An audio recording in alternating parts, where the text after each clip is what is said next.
കടം വേണോ? ലോകോത്തര ബ്രാൻഡുകളുടെ എല്ലാ മൊബൈൽ ഫോണുകളും smart T V, smart watch, headset തുടങ്ങിയ എല്ലാ ഗാഡ്ജറ്റുകളും തവണ വ്യവസ്ഥയിൽ സ്വന്തമാക്കൂ. ജ്യോതി മൊബൈൽസ്, ഏരൂർ.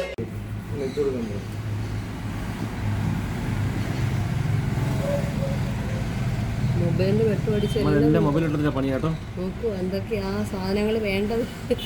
പൈസയോ കിട്ടിയില്ല. താടിയുണ്ടോ അതിനില്ല? ഇയാൾക്ക് ഈശക്കാരനല്ലോ. നഷ്ടം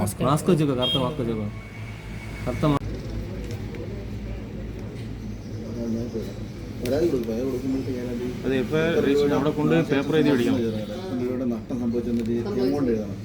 ഏകദേശം രൂപയുടെ നഷ്ടം സംഭവിച്ചത് അതിനകത്ത് എഴുതി കൊടുത്താൽ ആരോ വന്നിട്ട് ഇത്ര മണി സമയത്ത് രാവിലെ എത്ര മണിക്ക് നമ്മൾ തുറക്കുന്ന സമയത്ത് മോഷണം ചെയ്തിരിക്കുന്നത് കാണപ്പെട്ടതെന്ന് പറഞ്ഞ് കൊടുക്കാം.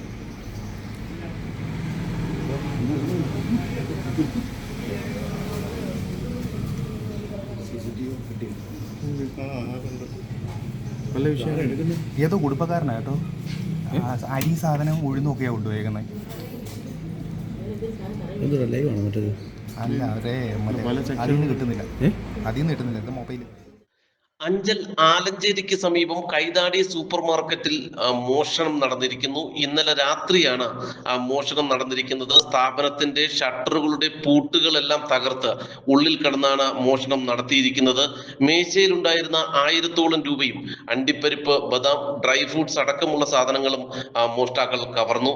സാധനങ്ങളും പണവും ഉൾപ്പെടെ 1,00,000 രൂപയോളം നഷ്ടപ്പെട്ടതായി ഉടമ അഞ്ചൽ പോലീസിൽ നൽകിയ പരാതിയിൽ പറയുന്നു. അതേപോലെ ഷട്ടർ ഓപ്പണായി കിടക്കുന്നുണ്ടത്.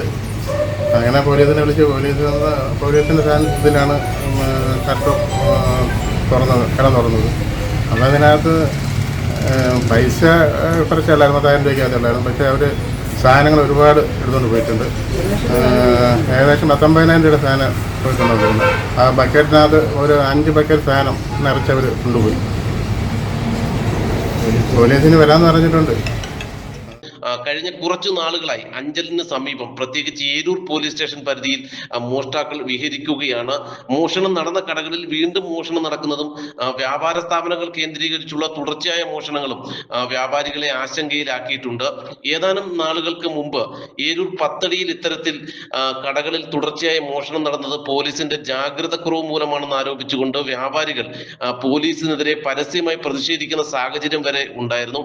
എന്തായാലും ഇക്കാര്യത്തിൽ പോലീസിന്റെ അടിയന്തരമായ ഇടപെടൽ ഉണ്ടാകണമെന്നും ഇല്ലെങ്കിൽ ഉന്നത പോലീസ് ഉദ്യോഗസ്ഥർക്ക് പരാതി നൽകുമെന്നും ഒരു വിഭാഗം വ്യാപാരികൾ ഇന്ന് അറിയിച്ചിട്ടുണ്ട്.